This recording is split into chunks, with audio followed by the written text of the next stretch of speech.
Assalamualaikum warahmatullahi wabarakatuh. Alhamdulillahirrahmanirrahim. Puji syukur kehadiran Allah Subhanahu wa Ta'ala.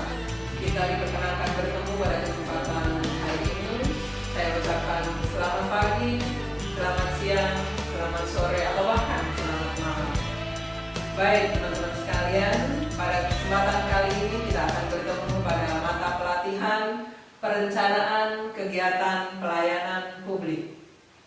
Sebelumnya izinkan saya memperkenalkan diri. Saya Dina Widya Iswara, ahli muda di Balai Pelatihan Kesehatan Cikarang. Sesuai dengan Peraturan Lembaga Administrasi Negara Nomor 15 Tahun 2019, maka kompetensi pelatihan kepemimpinan pengawas yang sekarang sedang teman-teman ikuti adalah kompetensi kepemimpinan melayani. Dalam kompetensi kepemimpinan melayani ini, teman-teman dituntut untuk memiliki kompetensi manajerial untuk menjamin terlaksananya akuntabilitas jabatan pengawas yang merupakan kemampuan dalam mengendalikan kegiatan pelaksanaan pelayanan publik yang dilakukan oleh pejabat pelaksana sesuai dengan standar operasional prosedur. Materi perencanaan kegiatan pelayanan publik ini secara deskripsi singkatnya adalah bahwa mata pelatihan ini akan membekali teman-teman sekalian dalam kemampuan merencanakan kegiatan pelayanan publik melalui penyusunan dan pengorganisasian tahapan kegiatan terhadap pelayanan publik berdasarkan hasil identifikasi unsur-unsur yang terlibat dalam pelayanan kegiatan tersebut. Setelah mengikuti pembelajaran ini, maka teman-teman diharapkan mampu merencanakan kegiatan pelayanan publik, mengidentifikasi unsur-unsur yang terlibat, dan menetapkan tim pelaksanaan kegiatan pelayanan publik tersebut.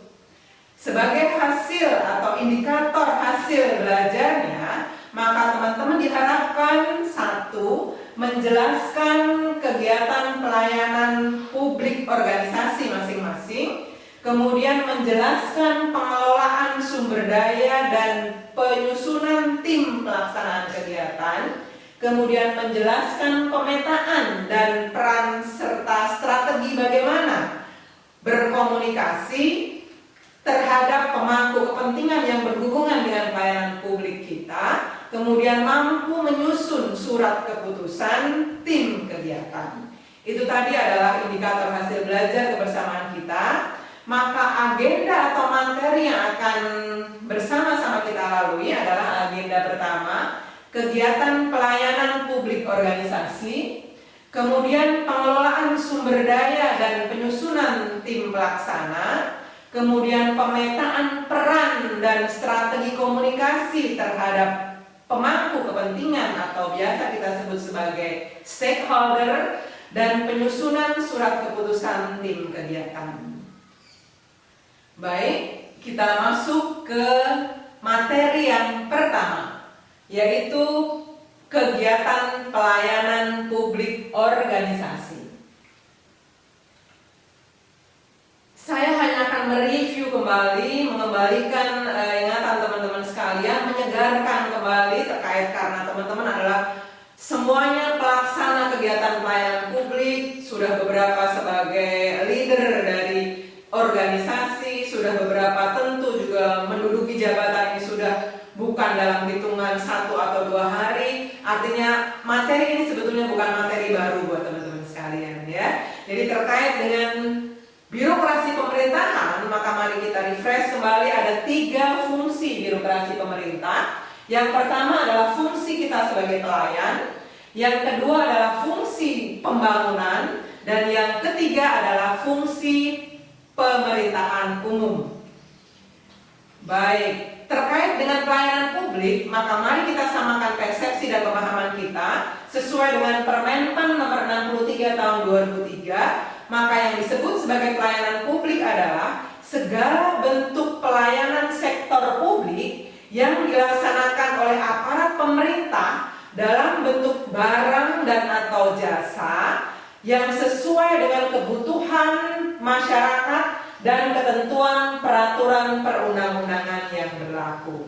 Itu sesuai dengan Permenpan nomor 63 tahun 2003. Kemudian pelayanan publik berdasarkan dengan Undang-Undang nomor 25 tahun 2009 pasal 1 menjelaskan bahwa pelayanan publik adalah kegiatan atau rangkaian kegiatan dalam rangka memenuhi kebutuhan pelayanan sesuai dengan peraturan perundang-undangan yang berlaku bagi setiap warga negara dan penduduk atas barang, jasa, dan atau pelayanan administrasi yang disediakan oleh penyelenggara pelayanan. Itu terkait dengan pengertian atau definisi pelayanan publik berdasar undang-undang dan Permenpan. Adapun ruang lingkup pelayanan publik ada 3, seperti tadi jelas ada di definisi. Maka di sini adalah ada pelayanan barang publik, ada pelayanan jasa publik, dan pelayanan administrasi. Baik teman-teman sekalian, yang dibutuhkan oleh masyarakat, oleh publik Indonesia adalah pelayanan publik yang excellence atau kita biasa sebut sebagai pelayanan prima. Pelayanan prima ini secara harfiah berarti adalah pelayanan yang sangat baik atau pelayanan yang terbaik. Pelayanan terbaik ini maksudnya adalah pelayanan publik dari pemerintah kepada publik, kepada masyarakat, ya. Jadi pelayanan publik yang disebut sebagai pelayanan prima, selain sebagai pelayanan yang memberikan pelayanan terbaik, adalah juga pelayanan yang dapat memberikan kepuasan kepada semua pihak, baik itu kepada masyarakat, kepada pegawai, kepada kita sebagai pekerja, dan juga kepada pemerintah atau kepada negara. Kemudian pelayanan publik prima adalah pelayanan yang memberikan kebutuhan utama kepada masyarakat dengan hasil yang memuaskan atau secara maksimal, ya. Dan yang terakhir terkait dengan pelayanan prima adalah pelayanan prima ini umumnya digambarkan sebagai pelayanan yang prosedurnya tidak berbelit-belit. Kemudian biayanya murah atau terjangkau. Kemudian waktu yang diperlukan singkat, ya. Dan adil atau produk yang diberikan sesuai dengan kegiatan yang dilaksanakan. Maka sekarang kita masuk kepada proses penyelenggaraan pelayanan publik. Pada proses penyelenggaraan pelayanan publik ini, maka teman-teman akan masuk kepada step-step untuk kemudian terselenggaranya sebuah pelayanan publik. Seperti tadi pada pola, maka sekarang kita juga meyakini bahwa kemudian pada prosesnya pola tersebut yang kemudian dianut oleh kita sebagai penyelenggara publik, pelayanan publik, mulai dari perencanaan atau planning, kemudian pengorganisasian atau organizing, kemudian pengawasan dan evaluasi. Keempat proses tersebut memastikan bahwa seluruh penyelenggaraan pelayanan publik memenuhi kebutuhan dan harapan pelayanan masyarakat, ya. Jadi itu terkait pola, kemudian proses. Yang penting pada pertemuan kita adalah bagaimana perencanaan atau bagaimana planning atau bagaimana kita menyusun sebuah strategi untuk menyusun perencanaan sehingga pada akhirnya nanti kita mampu memberikan atau melaksanakan pelaksanaan kegiatan yang sesuai dengan yang kita harapkan. Karena ini adalah poin yang paling penting ketika kita akan membuat atau memberikan pelayanan kepada publik. Karena ketika kita gagal menyusun sebuah perencanaan, itu sama artinya dengan kita sedang merencanakan sebuah kegagalan, ya. Jadi kita sama-sama tahu bahwa perencanaan pelayanan publik merupakan proses penentuan tentang apa dan mengapa melakukan sesuatu kegiatan, ya. Termasuk di sana ada jadwal, kemudian sumber daya yang dipergunakan, misalnya ada dana, ada tempat, ada sarana, standar serta maklumat pelayanan, ya. Jadi sekali lagi, ketika kita gagal merencanakan sebuah perencanaan, maka sesungguhnya kita sedang merencanakan sebuah kegagalan. Semoga ini menjadi suatu moto untuk kita menyusun perencanaan yang terbaik, ya.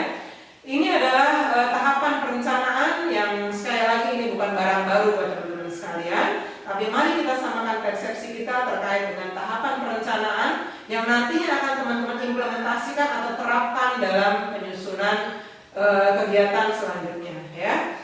Meliputi identifikasi terkait dengan kelompok masyarakat yang menjadi target pelayanan.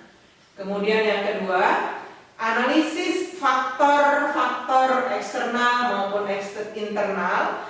Kemudian penentuan kegiatan apa yang nantinya akan dilaksanakan. Kemudian penjadwalan kegiatan tersebut dan sumber daya apa saja yang dibutuhkan untuk terselenggaranya suatu kegiatan pelayanan publik.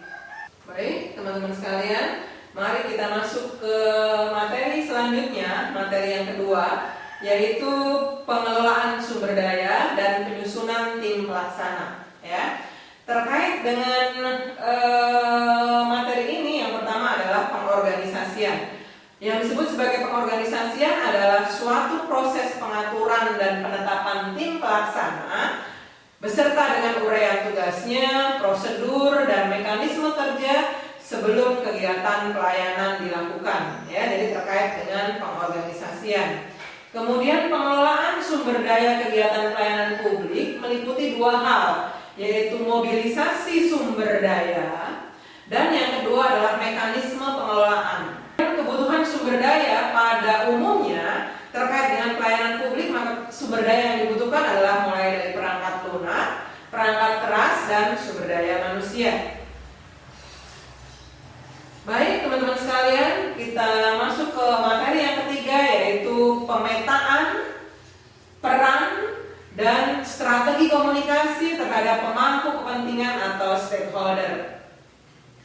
Di materi yang ketiga ini, pada akhirnya diharapkan teman-teman mampu menyusun suatu pemetaan stakeholder. Langkah yang pertama adalah mengidentifikasi siapa-siapa stakeholder yang akan kita libatkan dalam pelaksanaan kegiatan yang akan kita rencanakan.